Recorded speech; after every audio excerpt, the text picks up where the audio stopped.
hata kama kweli utaweza kuumia na uko naumia kwa ajili ya haki. Bwana Yesu asifiwe. Wanasema kama ni righteousness sake, count yourself you are blessed. Praise God. Ya kwamba hesabu ya kwamba umebarikiwa na usije ukakata nini? Usije ukakata tamaa. Na hivyo basi nasema ninapotamka ninaweza kuwa nikana kwamba niko naongelea, mtu anaweza kusema wewe sasa shida ijakupata bwana. Itakuwaje uko unasema kuna mibaraka kwa changamoto fulani?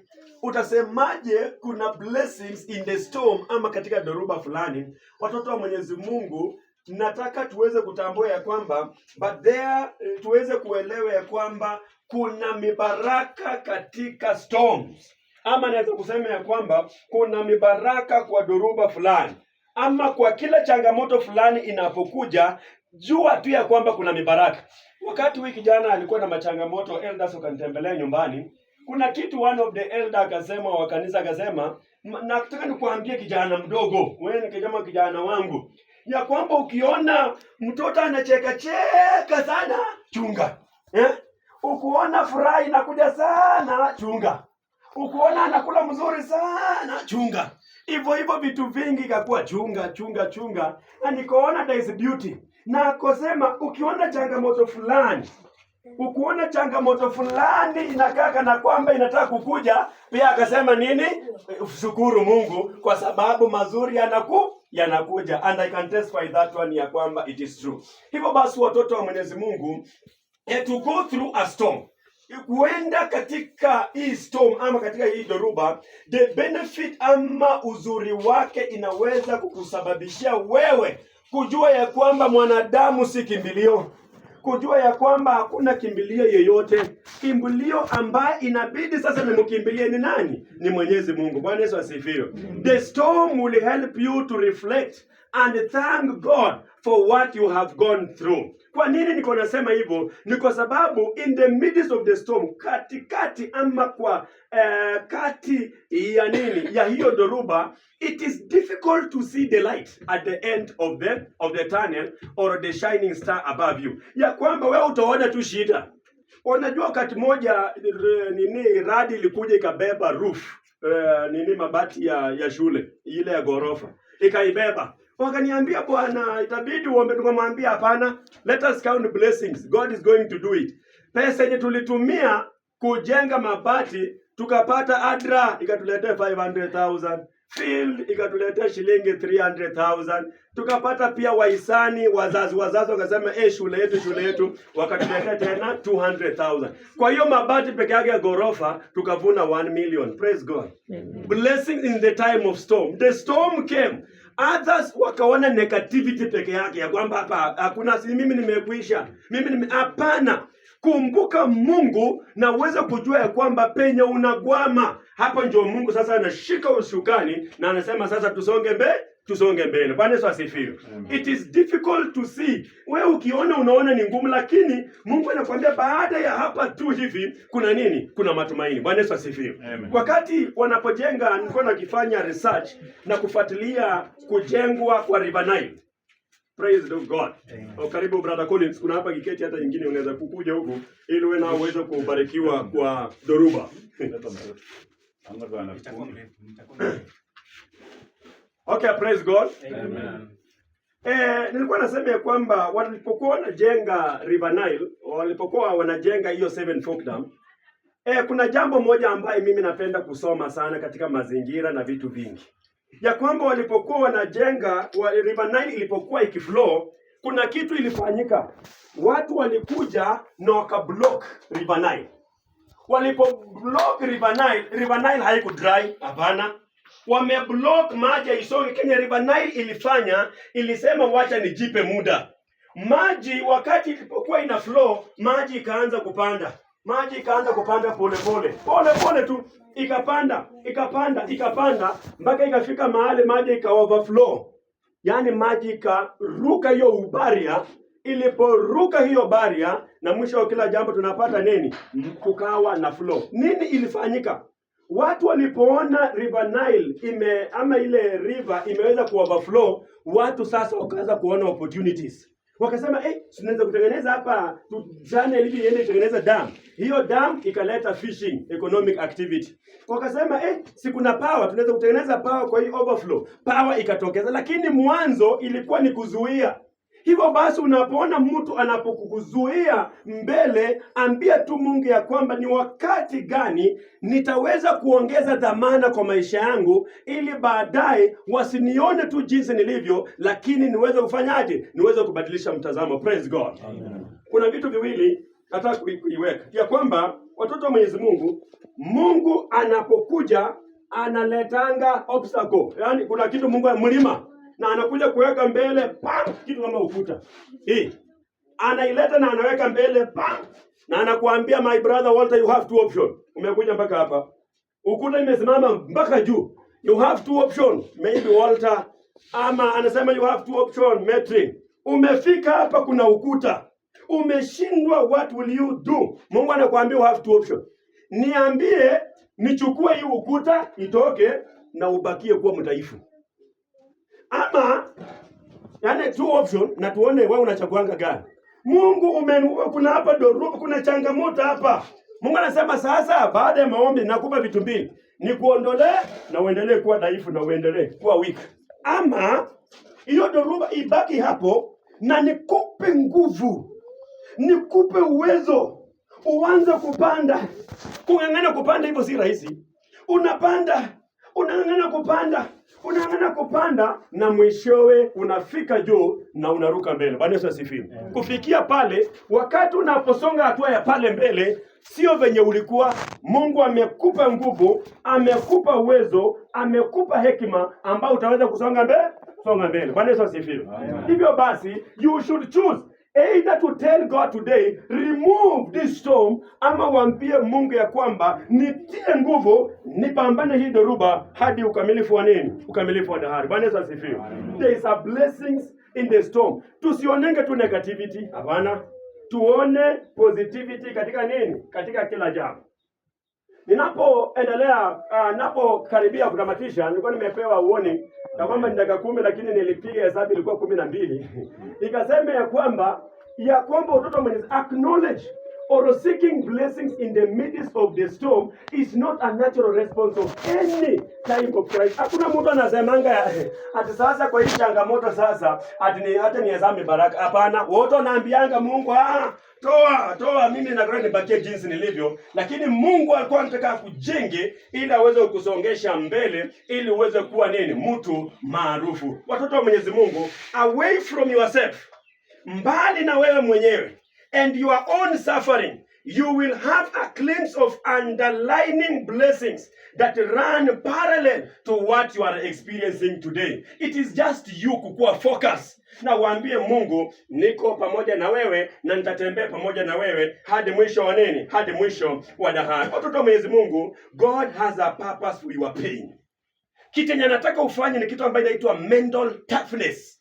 Mental toughness ni nini? Ni ukomavu wa akili. Until nimefika university 4 year ndio nikajua wazazi wetu walikuwa wanatufanya kitu ambacho inaitwa mental toughness. Until nimefika university, ukomavu wa akili, how to deal with the emotions, how to grow spiritually. Hizo zote ni mpaka uache kichwa chako ikomae. Hiyo ndio tutakuwa nazungumzia mental toughness. In your pain, how do you react, watoto wa Mwenyezi Mungu? Katika masuala yako yote, je, unalaumu tu Mungu, ama kuna wakati umeambia Mungu ya kwamba Mungu, ninatambua ya kwamba ipo siku ninaomba uweze kufanya namna gani uweze kuniongoza. It is just like a roller coaster. Ni watoto wanajiwanga wakati wanapenda kufanya michezo shuleni.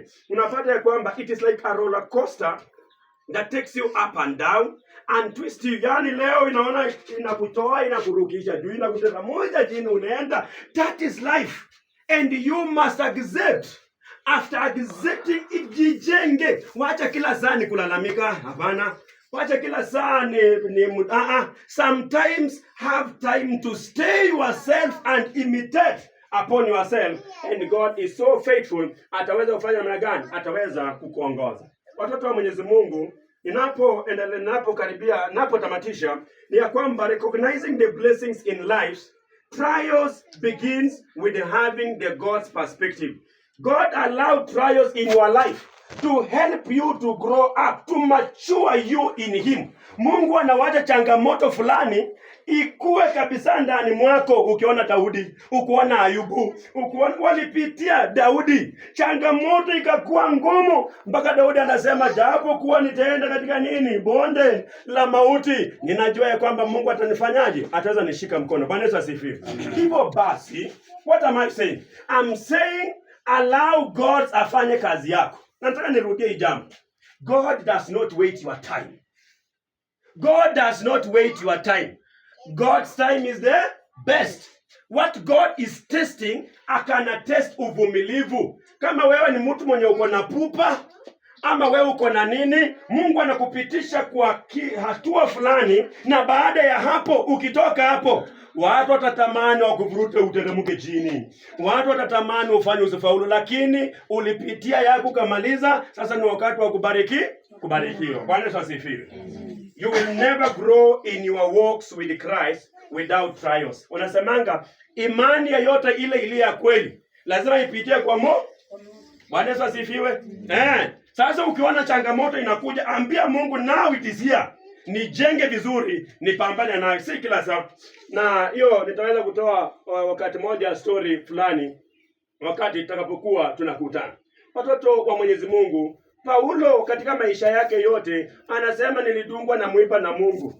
Paul was also the apostle who was given a thorn in the flesh to remind him of his dependence and the love of the Lord. He begged God to remove the thorn. Hiyo kusoma Korintho wa pili 12 mstari. Mungu, toa hii miiba. So, umenichoma, toa. Mungu anasema tulia. In fact anasema katika hiyo mwiba yangu neema yangu inatoa. Bwana Yesu asifiwe. Yaani uko naambia Mungu utoe hii miiba, lakini Mungu anataka utoe kwa hiyo hatua, usonge mbele. Sasa anakuambia tu, jameni, mtoto wangu, katika hiyo mwiba yenye iko ndani yenye nakudunga, neema yangu inatoa. Wangapo anaweza kufurahia Mungu akiwapa response kama hiyo?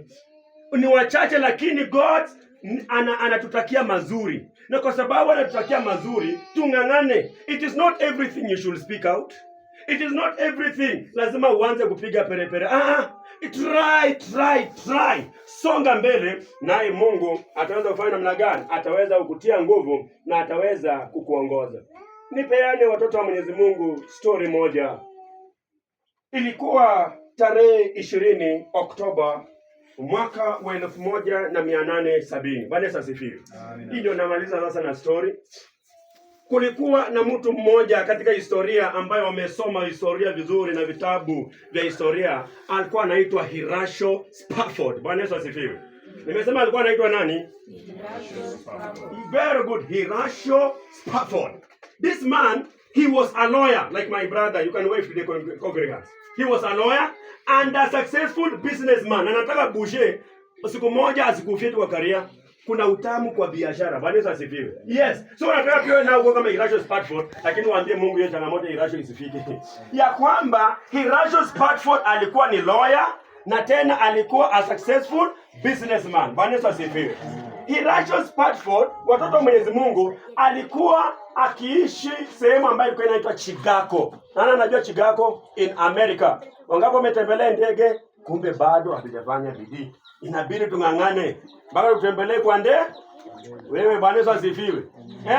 Lazima watu hapa sasa tutembelee kwa ndege. Na hivyo basi hata wazazi wetu kuna plan. Na ilikuwa December, ninataka chairman ama secretary leo aweze kurevisit mambo ya ndege ilienda namna gani.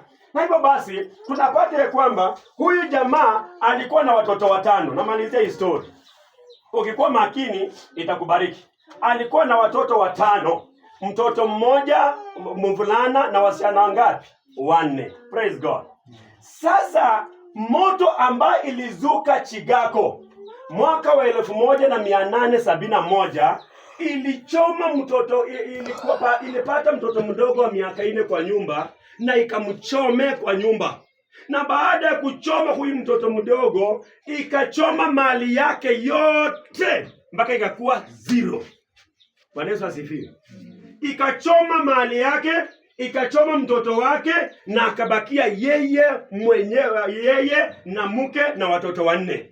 Sasa inapoendelea tarehe 22 mwezi wa 11 1873 nini ilifanyika? Huyu jamaa alikaa na akasema mtoto wangu amekufa. Sometimes hata sisi wengine kuna kwa na machangamoto atusemendingi, we don't cement sometimes makaburi. Tangu kwa hii familia sijaonako hiyo kucement makaburi hata huko nyumbani. Kumaanisha wanataka vitu kama hivi tusahau, tusonge mbele. Lakini hawa walikuwa wamecement.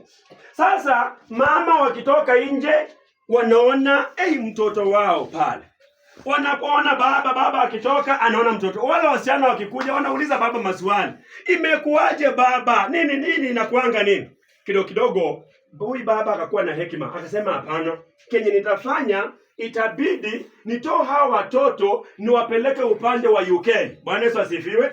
Na kuwapeleka UK kuna pastor mmoja huko anayeenda kuwahubiria, na akishawahubiria hawa watoto wataanza kupata nguvu, na wakiweza kupata nguvu wataweza kufanya namna gani? Wataweza kurudi kama wako sawa na ma-stress haitakuwa. Huyu pastor alikuwa anaitwa Edward Moody. Alikuwa anaitwa nani? Bwana Yesu asifiwe. Alikuwa anaitwa Edward Moody. Akapigia Edward Moody akamwambia, jameni Edward Moody, naleta familia yangu wasichana waine pamoja na mama, wacha wakae wasikie Injili, na baada hiyo ma-stress imeisha uweze kuwarudisha uweze kuja salama. Watoto wa Mungu, tarehe 22 mwezi wa 11 mwaka 1873 wakaanza safari. Akachukua watoto wake akawapeleka polepole na akawafikisha kwa meli, na akasema sasa wasichana wangu wanne goodbye, na akaambia mama naye mke wangu goodbye, muende mkutane na mtumishi wa Mungu na mambo itakuwa nini? Itaweza kuwa sawa. I'm finishing with the story kindly. Na Roho Mtakatifu sometimes kuna jambo ambalo nilikuwa nataka, because also it is the message ambayo it's maliza. Yeah, we have a session. Na kama itakuwa ni shida, I can still stop it from there. Tumesema maliza vile ulikuwa umetarajia. Thank you. Ni nini mzuri? Nilikuwa nimerukaruka vitu mingi kwa sababu I'm also time conscious. Sababu nilikuwa naona ni kama ilikuwa nini. Okay. Simame tuombe. No, story ni mzuri ikibaki pale kwa